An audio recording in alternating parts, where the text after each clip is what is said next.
যদি বিষয় জুবিন গাৰ্গ হয় কম্প্ৰমাইজ কৰিব নোৱাৰে চৰকাৰে ৰাইজৰ দাবী পৰিয়ালৰ দাবীক সন্মান জনাবই লাগিব জুবিন গাৰ্গৰ মৃত্যুৰ সন্দৰ্ভত এছআইটিয়ে অভিযোগনামা দাখিল কৰাৰে পৰা অসমৰ জনতা অধিবক্তা সমাজ আৰু জুবিন গাৰ্গৰ পত্নী গৰিমা শইকীয়া গাৰ্গে দাবী কৰিছিল বিশেষ লোক অধিবক্তা নিযুক্তি দিয়াৰ লগতে বিশেষ আদালত গঠনৰ আৰু ইংৰাজী নৱবৰ্ষৰ প্ৰথম দিনটোত নতুন দিনৰ আলাপ অনুষ্ঠানত ঘোষণা মুখ্যমন্ত্ৰীৰ 12 জানুৱাৰীৰ পৰা জুবিন গাৰ্গৰ গোচৰৰ বাবে নিযুক্তি দিয়া হ'ব বিশেষ লোক অধিবক্তা 6 বা 7 জানুৱাৰীত ঘোষণা কৰা হ'ব লোক অধিবক্তাৰ নাম 12 জানুৱাৰীৰ পৰা স্পেচিয়েল পাব্লিক প্ৰসিকিউটৰ এই গোটেই ঘটনাটোক যাতে ন্যায়ালয়ত আমি প্ৰতিষ্ঠা কৰিব পাৰোঁ তাৰ বাবে স্পেচিয়েল পাব্লিক প্ৰসিকিউটৰ নিয়োগৰ বাবে সিদ্ধান্ত লৈছে আপোনালোকক আমি গুৱাহাটীৰ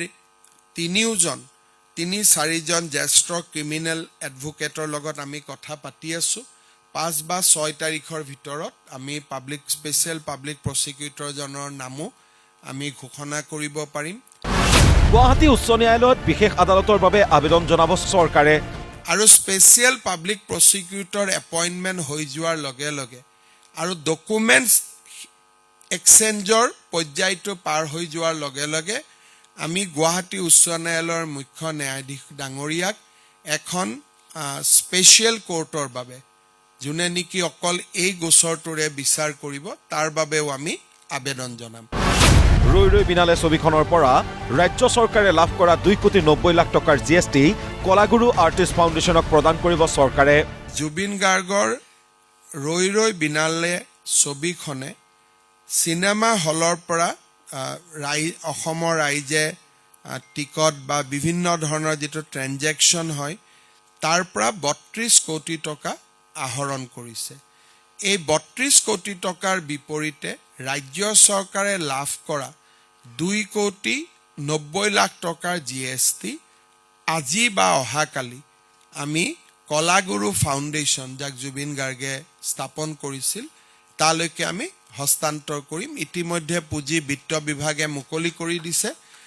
ইফালে সোণাপুৰৰ জুবিন ক্ষেত্ৰত নৱবৰ্ষৰ প্ৰথম দিনটোত আহি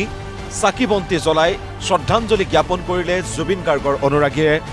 উপস্থিত হ'ল জুবিন গাৰ্গৰ ভাতৃ অৰুণ গাৰ্গো মোৰ মন্দিৰ এইটোৱে হয় মোৰ ভগৱান এইজনে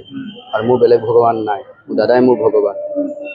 আৰু চবকে আশীৰ্বাদ কৰিব কৈছোঁ দাদা যেনেকৈ আৰু এনেকৈ কেতিয়াও নহওক গোলাঘাটৰ পৰা আহিছোঁ আজি বছৰ প্ৰথম দিনটো জুবিন ক্ষেত্ৰত এগছি বন্তি প্ৰজ্বলনে আমি আজি অসমবাসী হিয়াৰ আমঠুক এবাৰ দৰ্শন কৰিব আহিলোঁ জীৱিত কালতো আমি তেওঁক দেখিছিলোঁ আৰু তেওঁৰ মৃত্যুৰ পিছতো তেওঁৰ প্ৰতি আমাৰ যি অনুভূতি আমাৰ চিৰ প্ৰবাহমান আমাৰ হৃদয়ত সদায় হৈ থাকিব ব্যুৰ ৰিপৰ্ট প্ৰতিদিন টাইম